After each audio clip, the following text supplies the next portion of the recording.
Today we have the Toshiba AT300 or Excite 10 depending on which market you are in. If the different monikers weren't enough to throw you, perhaps Toshiba's questionable attempts to crack the tablet market have. But their latest model finally brings to the table a competitive consumer tablet that makes sense and most importantly delivers. Let's take a look. The AT300 is a successor to the much compromised AT200 that while boasting extreme thinness also boasted a lackluster performance. The new edition definitely pays homage in design, coming in at only 1.2mm thicker and competitive in weight. The rounded edges and black front give it a similar face, but that's where we'll end the similarities. It feels a lot stronger with definite purpose to its case choice. The design doesn't tread new ground, but honestly very few do. While personally I don't recall a time I cared for two-tone grey, and running my fingernails along the textured aluminium made me cringe a little, it at least demonstrated durability and willingness to be involved in every part of my life. It generally felt perfect in hand the same way an iPad does, and the rear casing didn't detract from the overall experience once I was focused off it. The left side gives the power/unlock button, multifunction switch that can be customised, and the volume controls. I found myself annoyingly knocking the volume controls in general use, and the bottom of the tablet has 3 gaping holes for the mediocre speakers and the eyesore of a proprietary charging port. The other side houses a micro USB, a micro HDMI to share the tablet's media, a full-size card reader, and a headphone/microphone combo jack. The edge of the front panel is obtrusively lipped by a seemingly pointless band that doesn't gain the design any points.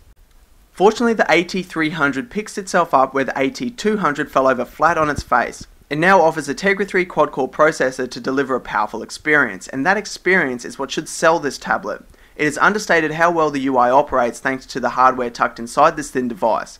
No lagging or jittering even when pushed, and the 12-core NVIDIA GPU gave a seamless gaming experience. On Antutu benchmark tests, it performed admirably. The Excite range comes in an impressive array of sizes. I am reviewing the 10.1-inch model, but you can also get a 7.67-inch and a 13.3-inch variant, although 3G is only available in one of the 10.1-inch models. Battery life held up mostly to Toshiba's promise of 10 hours of HD video playback. While it fell a little short, I run my tablets at maximum capacity.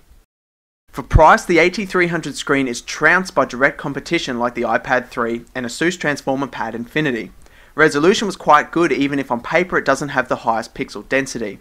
The main concerns are that the colours don't pop, and this could be partly due to a duller overall brightness. Even at night the screen underperformed with clear backlight bleeding on dark screens.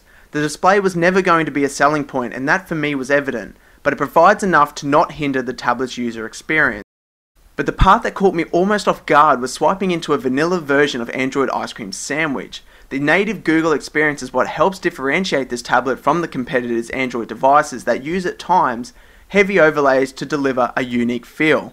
While the bare bones form is what helps the UI shine and perform the way it does, I do like some of the enhancements other companies have to offer, and without upgrade to Jelly Bean available yet, it isn't a key feature of Toshiba's AT300. Toshiba did install some of its own applications, however. They opted for Think Free Office, which gave a nice suite of publication editing software, and their multimedia player gave a usable interface for collecting all media, but it didn't enable playback of some of my file extensions. Thankfully, the Google Play Store provides a solution to most of these problems. Within the media player, you can view all available media networks and have control over the data as well. They plugged additional video and playback enhancement features that are accessible anywhere on the tablet, but these did little to significantly improve my overall experience. The browser is of the stock Android variety and doesn't blow JavaScript benchmark tests out of the water compared with some devices recently released. The pre-installed Swipe default QWERTY keyboard worked brilliantly, and predictive typing was excellent. As a media device, the AT300 can do everything any other tablet can do. It supports drive mounting and drag and drop of files between the tablet and your PC or Mac, which is how these things should be. But video playback was hindered by the terrible quality of the dual speakers. Sound was often tinny and very low budget. Get some headphones for long trips. I also wouldn't be picking up the AT300 for my photography needs. The 5-megapixel camera produces very ordinary pictures and video, and software itself isn't overly feature-packed. Toshiba certainly had never cemented grounding in the tablet market the same way it has in other tech fields. The AT300 is a significant improvement and step in the right direction for the company, but it is too easy to overlook when shopping around. For price, the 10.1 inch model is comparable to other quad-core devices, but lacks some of their standout features, and the 7 inch variant is grossly overpriced compared to the Nexus 7, which boasts Jelly Bean already.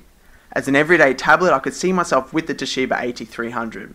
The vanilla Android experience is quite refreshing and its delivery was fluid, but they need to do some serious tweaks before they can truly offer a compelling product. Most importantly, they need an obvious attention-grabbing feature next time. This has been Kurt from Kaboo Tech. Thanks for watching.